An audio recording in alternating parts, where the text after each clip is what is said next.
అందరికీ నమస్కారం అండి. నేను డాక్టర్ రోహిణి, హోమియోపతి డాక్టర్. ఈ మధ్య మనము చికెన్ పాక్స్ అనేది ఎక్కువగా గమనిస్తున్నాం కదా. చికెన్ పాక్స్ వస్తే ఎలాంటి ఆహారం పెట్టాలి, ఏం చేయాలి, ఏం చేయకూడదని చాలామంది అడుగుతున్నారు. ఈ వీడియోలో మనము చికెన్ పాక్స్ గురించి తెలుసుకుందాము.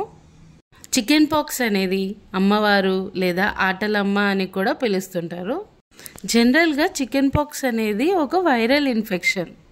వారిసెల్లా జోస్టర్ అనే వైరస్ వల్ల వస్తుంది. ఎప్పుడైతే ఈ వైరస్ గాల్లో ఉంటుందో లేదా చికెన్ పాక్స్ సోకిన వ్యక్తి తుమ్మినా దగ్గినా ఈ వైరస్ యొక్క లేదా చికెన్ పాక్స్లో కొన్ని నీటి బుగ్గలు అనేటివి వస్తుంటాయి.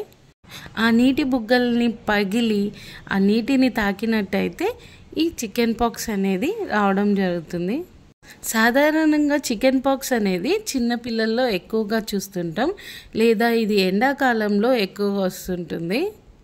చికెన్ పాక్స్ యొక్క ఇంక్యుబేషన్ పీరియడ్ వచ్చి 15 రోజులండి.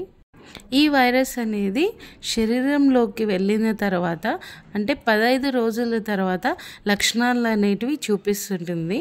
సిమ్టమ్స్ అనేటివి మనకి కనిపిస్తాయి.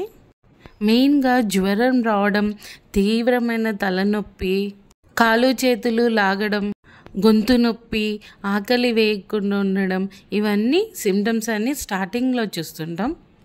ఈ లక్షణాలు కనపడ్డ 1 నుంచి 3 రోజుల తర్వాత చిన్న చిన్న లీజన్స్ అనేటివి కనిపిస్తుంటాయి. ఇవి ముందుగా మొహం పైన, ఛాతీ పైన, కడుపు భాగంలో, తల భాగంలో వస్తూ ఉంటాయి. క్రమంగా ఈ కురుపులు అనేది దద్దుల్లాగా లేదా బుడిమలాగా మారుతుంటుంది. ఆ తర్వాత నీటి చేరి నీటి బుడగల్లాగా కనిపిస్తుంటాయి. వెసికిల్స్ లాగా తయారవుతాయి. ఆ తర్వాత ఈ నీటి బుడగల్లో నుంచి ద్రవం అనేది బయటికి వచ్చేసి ఎండిపోయి రాలినట్టు కనిపిస్తుంది. ఆ తర్వాత మచ్చలు అనేటివి ఏర్పడతాయి. ఈ మచ్చలు అనేది క్రమంగా తొలగిపోతుంటాయి అండి. అలాగే ఈ చికెన్ పాక్స్ ఉన్న వాళ్ళకి తీవ్రమైన దురద అనేది ఎక్కువ పడుతుంటుందండి. చికెన్ పాక్స్ వచ్చిన వారు ఎటువంటి జాగ్రత్తలు పాటించాలి? రెస్ట్ అనేది తీసుకుంటూ ఉండాలి 1 నుంచి 2 వారాల పాటు. అలాగే దురద పెడుతుంటుంది కాబట్టి ఎక్కువగా ఇచ్చి చేయకూడదు. నెయిల్స్ అనేది కట్ చేసుకోవాలి. అలాగే చికెన్ పాక్స్లో అనేది చిన్న నీటి బుడగలు అనేటివి ఏర్పడతాయి. ఈ నీటి బుడగలని పగలగొట్టకూడదు. అలాగే ఈ చికెన్ పాక్స్ ఉన్న వాళ్ళు ఎక్కువగా సన్లైట్కి ఎక్స్పోజ్ కాకూడదు. ఈ చికెన్ పాక్స్ సోకిన వ్యక్తి బట్టలు అనేవి వేడి నీళ్ళల్లో ఉతకాలి. అలాగే ఎక్కువగా హైడ్రేట్ అవుతుండాలి. నీళ్ళు, కొబ్బరి నీళ్ళు, మజ్జిగ, ORS ఇలాంటివి తీసుకుంటూ ఉండాలి.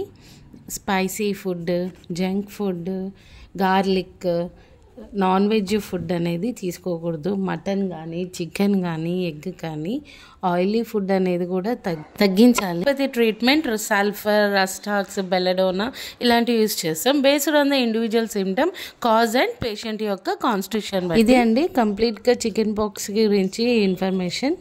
ఈ వీడియో కానీ మీకు నచ్చినట్లయితే అందరికీ షేర్ చేయండి.